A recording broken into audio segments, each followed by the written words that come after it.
बुद्धम। आज भारतवर्ष अष्टमी और जन्माष्टमी पर्व मना रहा है। इस पर्व पर आत्म सापेक्ष आत्म कल्याण की शिक्षा ग्रहण करने के अभिप्राय से चर्चा। सामाजिक परिप्रेक्ष्य के अनुसार आज जन्माष्टमी के दिन ईस्वी सन 1926 में बांदा नगर में श्री सेठ बाबूलाल जी एवं मातु श्री सुप्पी बाई जी के घर समाज की विदुषी बाल ब्रह्मचारिणी त्याग मूर्ति साधिका श्रद्धेया विमला देवी का जन्म हुआ था। आप कहेंगे जैन दर्शन में व्यक्ति पूज्य नहीं है तो आप उनकी चर्चा क्यों कर रहे हैं। मैं आपसे कहूँगा, केले के गूदे को पाने के लिए क्या आप बाज़ार से गूदे के साथ केले का छिलका नहीं लाते हैं? आपकी मजबूरी है।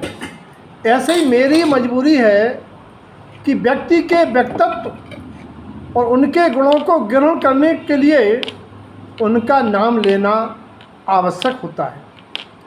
उन्होंने श्राविका भूमिका में रहकर इंद्रिय संयम की पराकाष्ठा दर्शाई एवं प्रेरणा दी कि संयम की साधना से कर्म का संवर और निर्जरा पूर्वक मोक्ष का मार्ग प्रशस्त होता है।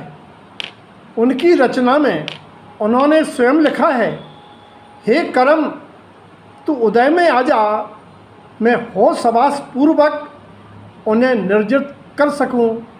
यानी ज्ञानी जीव, साधक जीव कभी सुख नहीं मांगते, कर्मों को बुरा नहीं कहते, बल्कि अपने बांधे हुए कर्म का ऋण चुकाने के लिए तत्पर रहते हैं। आगम के परिप्रेक्ष्य में चर्चा क्या है?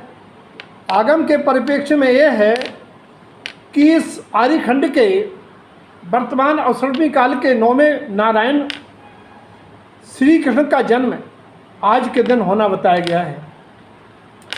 उनके जीवन से शिक्षा ग्रहण करना योग्य है कि संसार समस्याओं का स्थान है। महापुरुषों के जीवन में भी कर्मोदय जन प्रतिकूलताएं आती हैं।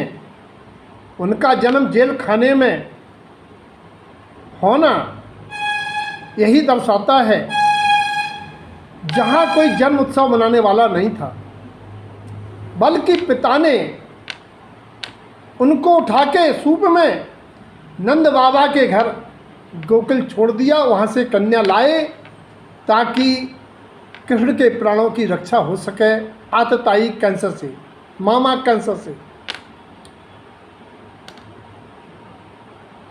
कारण बिना कार्य नहीं होता। आप आगम से जाने ऐसा क्यों हुआ? क्योंकि पूर्व पर्याय में तो उन्होंने अति पुण्य अर्जन किया, जिससे वर्तमान पर्याय में अर्धचक्री पद पाया। फिर भी उस पुण्य के अर्जन करते हुए कहीं ना कहीं उनके परिणामों में अशुभता रही होगी, जिससे पृथ्वी नारायण को मारने का निदान और लोगों को शुभ भाव के संस्कार से अधर्म त्याग कर धर्म मार्ग में लगाने की प्रबल इच्छा, जिस कारण से उनका स्वयं शुद्ध उपयोग लीनता का अभाव रहा है। आत्मा सर्वोपरि है, पर के चक्कर में आत्मा की हानि नहीं करना, जिसके फलस्वरूप वर्तमान पर्याय में भाव में उनकी क्या दशा रही। किंतु 16 करण भावना भाते हुए उन्होंने शक्ति त्याग भावना के अनुसार साधु जी को प्राशक औषध देकर तीर्थंकर प्रकृति का बंद किया और आगामी 24वीं में वे तीर्थंकर होके मुक्ति को प्राप्त हो जाएंगे। आध्यात्मिक सापेक्ष अष्टमी 8 मूल गुण पालन से प्रारंभ करके 8 मद और शंकादि 8 दोषों का त्याग कर दर्शन के 8 अंग, ज्ञान के 8 अंगों को प्रगटाने सहित 8 संवेगादिक गुण आराधन पूर्वक 8 कर्मों का क्षय कर आत्मा के 8 गुणों को जो 8 कर्मों से ढके हैं उनको प्रगटाकर 8वीं पृथ्वी ईसत प्रागभार के ऊपर स्थित सिद्धशिला विराजने की प्रेरणा रूप शिक्षा देती है। 8 संकादिक दोषों के त्याग पूर्वक शुद्ध आत्मानुभूति रूप सम्यक दर्शन प्रगटाना, यही आत्मा का जन्म और यही आध्यात्मिक जन्माष्टमी है। अष्टमी से अष्टम वसुधा प्राप्त योग साधक साधनों में रहने की शिक्षा ग्रहण करें, सभी 8वीं पृथ्वी पर वास करें। ऐसी मंगल भावना पूर्वक ये अष्टमी और जन्माष्टमी पर्व का चिंतन करें और अपना कल्याण मार्ग प्रशस्त करें।